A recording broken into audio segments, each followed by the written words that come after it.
నా కోసం ఒకడొస్తాడు. నన్ను చంపితే ఒకడొస్తాడు అంటే వాడు వచ్చి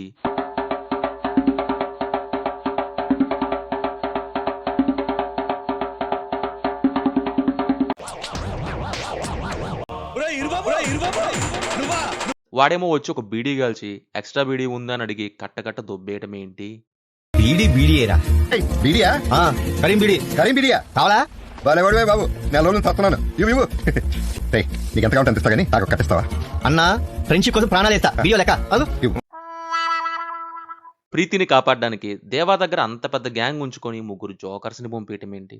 అసలు సులభ్ కాంప్లెక్స్లో గోల్డ్ అండ్ మనీ కొట్టేయడానికేమో మిషన్ ఇంపాసిబుల్ లెవెల్లో మనుషులు పంపించావు. ప్రీతిని కాపాడడానికేమో ఈ పిల్లల్ని పంపించావు. వాళ్ళేమో రోడ్ సైడ్ ఆగి దోస్ తినటం ఏంటి?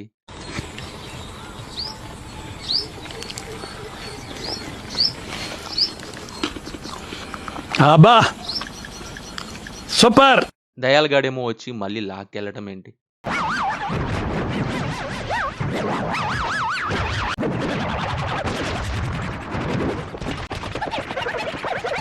అర్జున్ని చంపాల్సిన అవసరం ఏంటి? ఫారెన్ కంట్రీస్కి హార్ట్ ట్రాన్స్ప్లాంటా? ఇక్కడ నిమిషాల నుంచి గంటలో చేర్చడానికి ఎన్నో తతంగాలు జరుగుతున్నాయి. సైమన్ ఏమో షిప్లో పార్సిల్ చేసి పంపిస్తాడంట. అది వెళ్ళేపాటికి వారం పట్టుద్ది. ఇంకా ఆ చైర్ కాన్సెప్ట్ ఏంటో, కళ్యాణికి ఆ ఎక్విప్మెంట్ ఎలా రన్ చేయాలో తెలియదు కానీ చేసేయటం ఏంటి? అన్నిసార్లు దాని దగ్గరే ఉండి చూసిన సైమన్ మనుషులకు తెలియక దేవా అండ్ ప్రీతిని చేర్చుకోవటం ఏంటి? సినిమా స్కేల్ ఎంత పెద్దదో బొక్కలు కూడా అంతే పెద్దగా పెట్టారు లోకేష్ గారు. ఫ్రమ్ ప్లాట్ నుంచి క్యారెక్టర్స్, ఈవెంట్స్ అన్నీ కూడా ఇంతే. మరి ఏంటివి? ఏమేం డంబ్ క్యారెక్టర్స్, ఏమేం డమ్ థింగ్స్ చేసాయో ఆ డమ్ రేటింగ్ ఏంటో ఒక లుక్ వేసేద్దాం. అండ్ మీరు గనక మన ఛానల్ని ఫస్ట్ టైం విజిట్ చేస్తుంటే మన మూవీ మ్యాటర్స్ ఛానల్ని చెక్ చేసుకోండి. నచ్చితేనే సబ్స్క్రైబ్ చేసుకోండి. అలాగే బెల్ బటన్ కూడా ఆన్లో పెట్టుకోండి.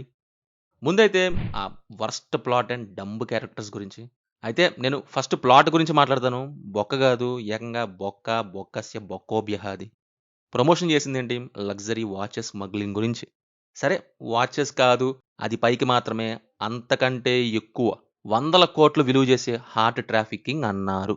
సరే ఓకే, మధ్యలో ఆ మొబైల్ క్రిమేషన్, అదే ఆ ఎలక్ట్రిక్ చైర్ కాన్సెప్ట్ దూర్చి ప్లాట్ని రాశారు చూడండి. ఒక్కసారిగా అది చూసి 650 కొంచెం డీప్గా మాట్లాడాలి దాని గురించి. సో పాయింట్కి వస్తే, ఇప్పుడు ఇది వచ్చేసి ఒక కమర్షియల్ యాక్షన్ మూవీ. ఏదో కేస్ ఇన్వెస్టిగేషన్ థ్రిల్లరా లేక రియలిస్టిక్గా జరిగిన క్రైమ్ థ్రిల్లరా కాదు కదా. ఇప్పుడు లోకేష్ గారు ప్రీవియస్ ఫిల్మ్సే తీసుకుందాం. ఢిల్లీ ఎంతో మందిని కొడతాడు, గన్ యూజ్ చేస్తూ ఎంతో మందిని చంపేస్తాడు కూడా. విక్రమ్ అండ్ లియోలో కూడా చాలా మందిని చంపేస్తారు ప్రొటాగనిస్ట్. ఎంతో మంది చనిపోతారు, విలన్సే కాదు ప్రొటాగనిస్టే ఎంతో మందిని వేసేస్తారు దారిలో. మరి వాటిల్లో ఆ బాడీస్ గురించి ఏంటో సంగతి. చనిపోయిన బాడీ ఆర్ బోన్స్ దొరికితే ఏంటి ప్రాబ్లం అక్కడ అని ఎవరన్నా అడుగుతారా ఏంటి? అడగరు కదా. వాటిల్లోనే ఇది కూడా కమర్షియల్ బేసిస్తో తీసిన యాక్షన్ మూవీయే. మరి అక్కడ అక్కర్లేని పాయింట్ని ఇక్కడ ఎలా పెట్టారా అని. అసలు ఆ ఎలక్ట్రిక్ చైర్ థింగ్ అనేది చాలా డంబెస్ట్ థింగ్. ఎందుకో చెప్తాను. సినిమా చూసేవాడు జాన్రా బట్టి చూస్తాడు. క్రైమ్ థ్రిల్లర్ ఇన్వెస్టిగేషన్ బేసిస్ మీద నడిచేదనుకోండి, ఒక క్రైమ్ అయిన వెంటనే దాని చుట్టూ ఎన్నో ఉంటాయి. బికాజ్ ఇన్వెస్టిగేషన్ జరిగిద్ది కాబట్టి. బట్ కమర్షియల్ మూవీస్లో చంపిన బాడీస్ గురించి ఎవరు అడగరు. అలా అడిగేపాటైతే మరి సైమన్ ఆ బాడీస్ని వ్యానిష్ చేస్తాడు తన మీదకి రాకూడదని. మరి దేవా చంపాడుగా ఎందరో రౌడీస్ని. సైమన్ ఫాదర్ని చంపాడు, సైమన్ని చంపాడు. మరి అయితే దేవా కూడా బాడీస్ని మాయం చేయాలిగా. ఏ ఎందుకు చేయడు? దొరికిపోడా ఏంటి? అరెస్ట్ చేయరా దేవాని? సైమన్ ప్రపంచానికి ఒక రూల్, దేవా ప్రపంచానికి ఒక రూలా? అదేం లాజిక్? ఇద్దరు ఒక ప్రపంచంలోనే ఉన్నారు. సో ఇద్దరికి అప్లై అవ్వాలి కదా అదే రూల్. ఇక్కడే పోయింది సినిమా. ఎగ్జాంపుల్ కూడా చెప్తాను. Serial killer or normal person చంపితే అదొక ఇన్వెస్టిగేషన్గా వెళ్ళడం వేరే. బట్ ఇక్కడ ప్యూర్ కమర్షియల్ యాక్షన్ మూవీ. అసలు పోలీస్ ఇన్వెస్టిగేట్ చేస్తున్నారన్న ఒక్క సీన్ అన్నా ఉందా మూవీలో? ఒకవేళ చైర్ కాన్సెప్ట్ తేవాలంటే అది చాలా గ్రౌండెడ్గా రియలిస్టిక్ వేలో తీయాల్సిన సబ్జెక్ట్. హై స్టేక్స్తో, చిన్న క్రైమ్కి కూడా హై కాన్సిక్వెన్సెస్తో ఉండాల్సిన థీమ్ అది. పోలీస్ ఇన్వెస్టిగేషన్ హెవీగా ఉండాలి. ఫర్ ఎగ్జాంపుల్ బ్రేకింగ్ బ్యాడ్ తీసుకుందాం.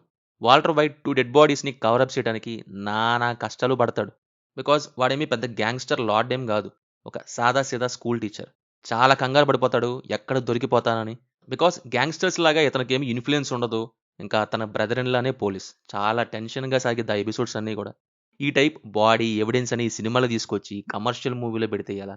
సరే పెడితే పెట్టారు, దానికి దగ్గరగా వరల్డ్ని క్రియేట్ చేయాలి. అది లేదు, రూల్స్ లేవు, ఏం లేవు. దేవా ఎంతో మందిని చంపుతాడు, మరి ఆ బాడీస్? దయా లోకో పైలట్ని చంపుతాడు, మరి ఆ బాడీని ఏం చేశాడు? కళ్యాణి ఎంతో మందిని చంపింది. మరి ఆ బాడీస్‌ని ఏం చేసింది? ఆ బీడీ బాబాయ్ చివర్లో ఎంతో మందిని షూట్ చేశాడు. మరి ఆ బాడీస్‌ని ఏం చేశాడు? వీళ్ళెవ్వరికీ ఎవిడెన్స్ అని అరెస్ట్ చేస్తారనే థింగ్స్ లేవా? ఓన్లీ సైమన్‌కేనా? సరే, ఇది ఓన్లీ సైమన్‌కి మాత్రమే, మిగతా వాళ్ళకి ఇది వర్తించదని అనుకుని రాసిన వర్స్ట్ కేస్ సినారియోని తీసుకుందాం. అసల చైర్ కాన్సెప్ట్ అనేది పెద్ద సోది ఇందులో. ఎందుకో చెప్తా వినండి. బేసిక్‌గా ఒకరిని చంపితే 2 సినారియోస్ ఏర్పడతాయి ఇక్కడ సైమన్‌కి. ఒకటి, పోలీసులకి ఎవిడెన్స్ అని భయం అనుకుందాం అంత పెద్ద గ్యాంగ్‌స్టర్‌కి.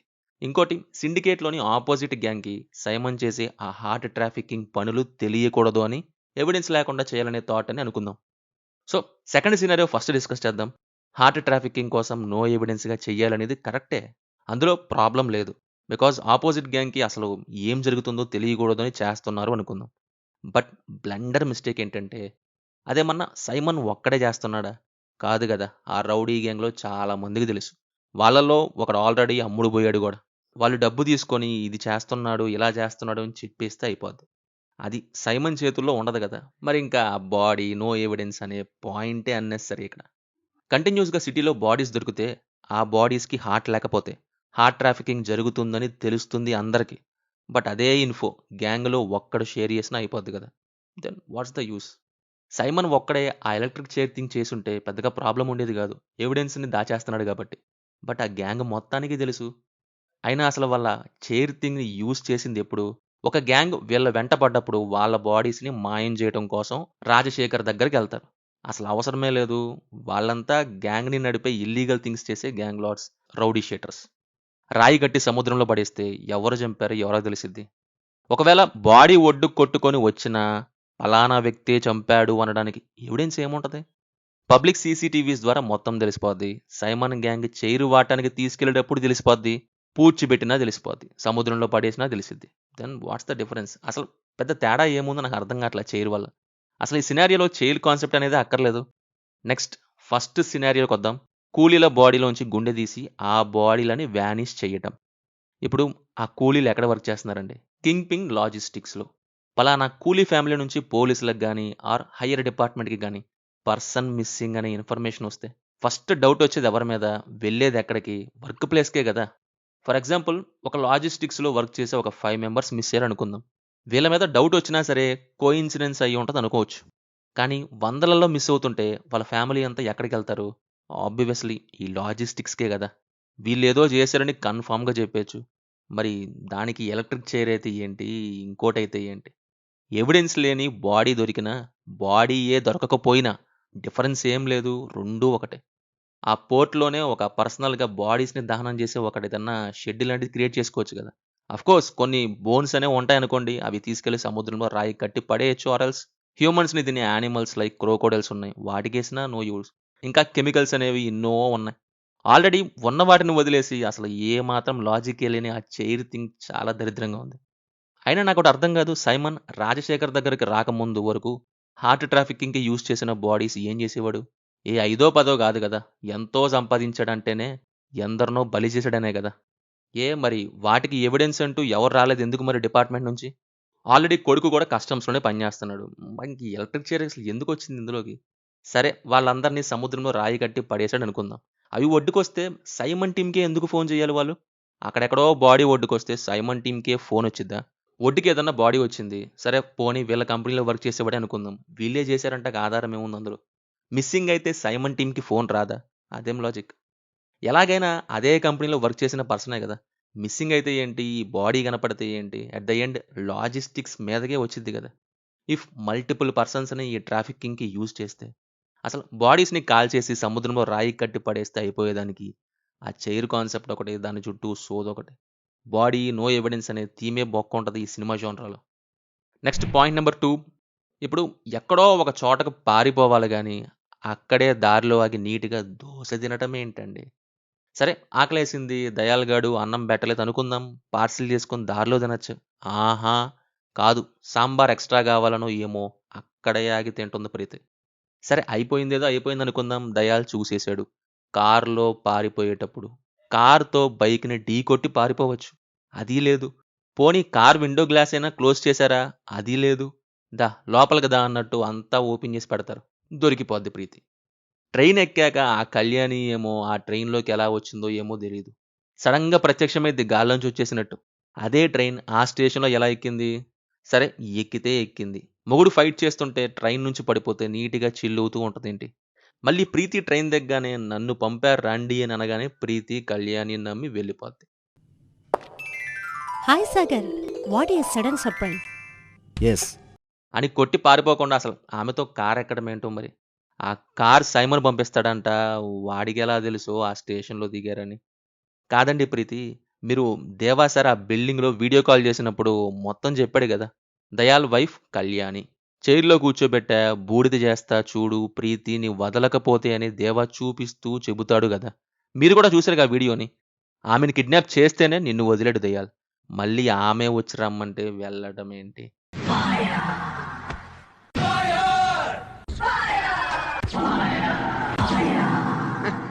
నాకు తెలిసి ప్రీతి స్కూల్ అండ్ ఇంటర్‌లో చీటీలు పెట్టి పాస్ అయిందనుకుంటా. మరి ఆ మాత్రం తెలియకపోతే ఎలా? మేబీ అందుకే రాజశేఖర్ ఎంబీబీఎస్ ఫీజు కట్టలేదేమో మీది. ప్రీతికి తెలియలేదు ఎంబీబీఎస్ చదివించడం బొక్కానేమో. Point number 3 Devaraj. కాదు మాస్టర్, ఇప్పుడు ఇంటర్వెల్‌లో అంత గట్టిగా ఎందుకు నవ్వారు? మీరు నవ్విన నవ్వుడికి ముగించేద్దాం అనే డైలాగ్ దెబ్బకి పిల్ల బచ్చా అని అనుకున్న దయాల్ని. బట్ మిమ్మల్ని ఆ వయసులో మోకాళ్ళరిగేలా తిప్పాడు గదండీ దయాలు. అండ్ నాకు అర్థం కాదు దేవరాజు గారు. దయాల్ గాడిని అక్కడ ఏదో ఒక దానికి కట్టేయమని చెప్పాలి గానీ, వాడి చేతిని వాడి మెడకే కట్టేయమని చెప్పే థాట్ ఎలా వచ్చిందో అసలు. అసలు ఇలాంటి ఐడియాలు ఎలా వస్తాయండి మీకు? రే అభి, ప్రణవ్ గారు ఏమన్నారో విన్నావా? వాడి చెయ్యిని వాడి మెడకేంటండి? యూజ్ ఏముందా దానివల్ల? దాని బదులు దేనికో దానికి కట్టేసినా ఎవరో ఒకరు వచ్చే వరకు అక్కడే ఉంటాడు దయాల్. ప్రీతి హ్యాపీగా వెళ్ళిపోయేది. అయినా దయాల్ వైఫ్ కళ్యాణిని ఆ చైర్ మీద పెట్టి చంపేస్తే దయాల్ ప్రీతి అండ్ నెక్స్ట్ మీ వెంట పడడా రివెంజ్ కోసం. ప్రీతితో తోసేమని చెప్పకుండా వదిలేస్తాడు తాత. దేవతాతకి ఏజ్ ఎక్కువై మతిమరుపు ఎక్కువై చాదస్తం ఎక్కువైందనుకుంటా. హాస్టల్లో వాళ్ళందరితో ఏమో మందు తాగొద్దు అని ఆ బేసిన్ని దూసేస్తావు, మొత్తం నేలపాలు చేస్తావు. పవర్ హౌస్ అనగానే బాలయ్య బ్రాండ్ హౌస్ లేపుతావు. ఏంటి తాత ఇది? నీకో రూలు వాళ్ళకో రూలా?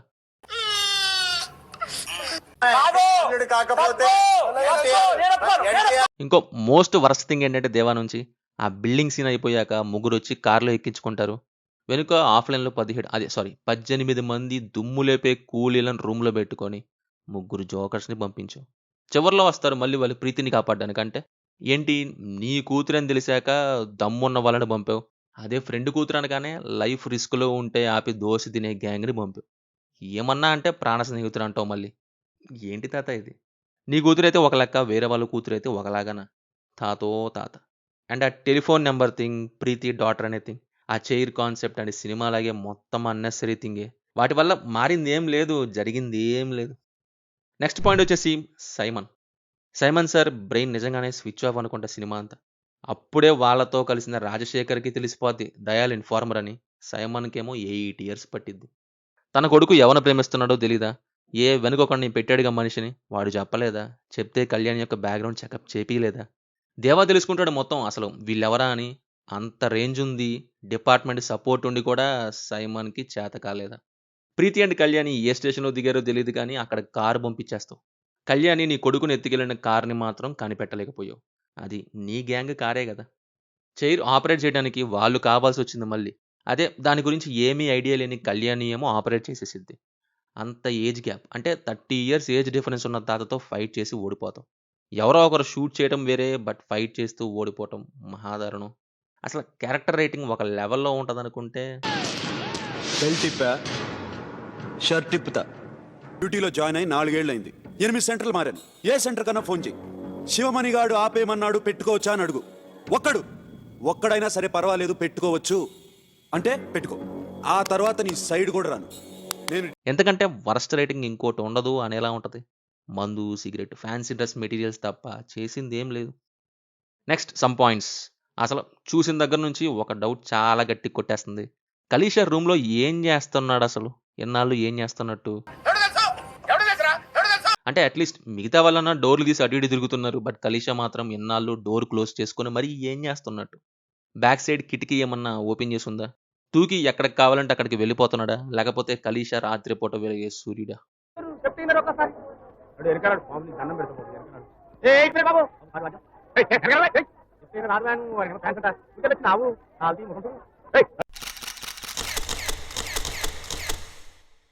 క్లైమాక్స్‌లో ఆ దాహ ఏమో ఆ గన్స్ యేసుకొని వస్తాడు.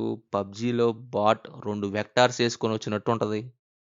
ఇంకోటి చాలా మేజర్ ప్రాబ్లమ్ ఏంటంటే, వై ప్రీతి హేట్స్ దేవ. రాజశేఖర్ దూరం పెట్టాడంటే ఒక అర్థం ఉంది. చెల్లెల్ని కాదని, ఫ్యామిలీని కాదని, కూలీల కోసం వెళ్ళిపోయాడు కాబట్టి. బట్ వై ప్రీతి హేట్స్ దేవ? ప్రీతికి తెలీదు కదా తన తండ్రి అని. మరి ఈమెకేంటి నొప్పి? చివరి చూపు కోసం వచ్చినప్పుడు ఏదో దేవానే చంపేశాడు అన్నంతగా చేసి గెంటేసిద్ది. దండ విసిరేసిద్ది. సైమన్‌తో కలిసి వెళ్లారు వీళ్ళు. ఆ చెయ్యకూడని పనులు చేసింది వీళ్ళే.